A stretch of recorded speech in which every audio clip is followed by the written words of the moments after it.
everyone, and welcome to another very beautiful chess game of Paul Morphy. And in this chess game, Paul Morphy is playing with the white pieces, and his opponent is Henry Edward Bird.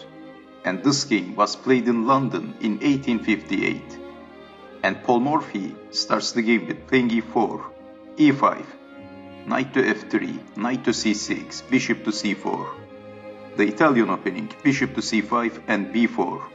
The Evans Gambit, bishop takes on b4, c3, bishop to c5, d4, e takes on d4, c takes on d4, bishop to b6. And Paul Morphy castled d6, d5, knight to a5, e5, knight takes on c4, and temporary Henry Edward Bird captures the bishop.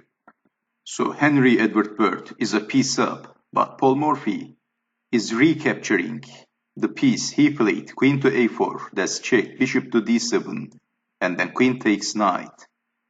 D takes on e5, knight takes on e5, queen to f6.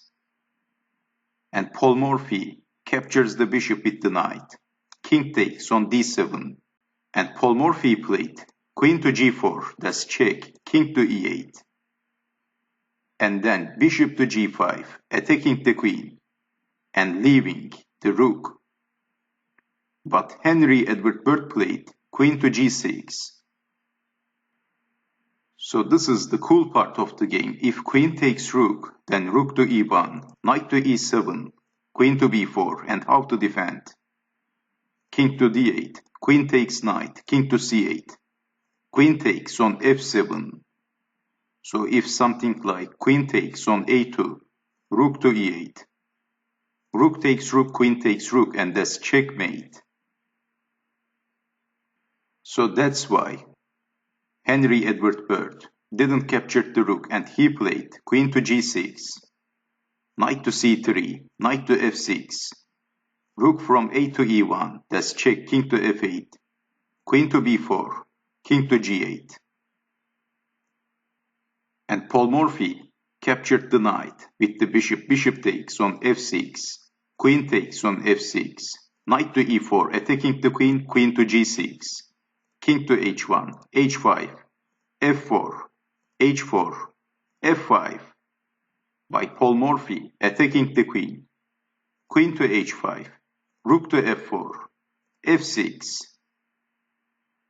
So this is the key moment of the game, and can you guess the next move of Paul Morphy? What would you do in this position if you had the white pieces? Paul Morphy played the most accurate move in this position. What would you do?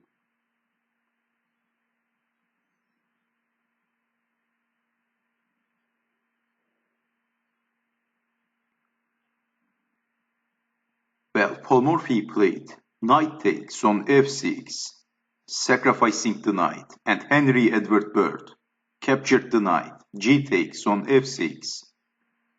If king to f7 and queen to e7, that's checkmate. So Henry Edward Bird captures the knight. G takes on f6, and Paul Morphy played rook to g4. That's check. So this is the reason why Paul Morphy sacrificed his knight. And in this position, Henry Edward Bird captured the rook with the queen. And then of course Paul Morphy captured the queen. That's check. If king to h7, then queen to e7, queen to f7, queen takes queen, king to h6, queen to g6, that's checkmate. And if king to f7, you know what's going to happen. So that's why Henry Edward Bird captured the rook with the queen. Queen takes queen, king to f8, rook to e6. How to defend? Henry Edward Bird is defending with the rook, rook to h6, queen to f4, attacking the rook. And Henry Bird is defending the rook with the king, king to g7. Paul Morphy played rook to e7. And Henry Edward Bird resigned. And if king to g8 or king to h8, it doesn't matter. Queen takes rook.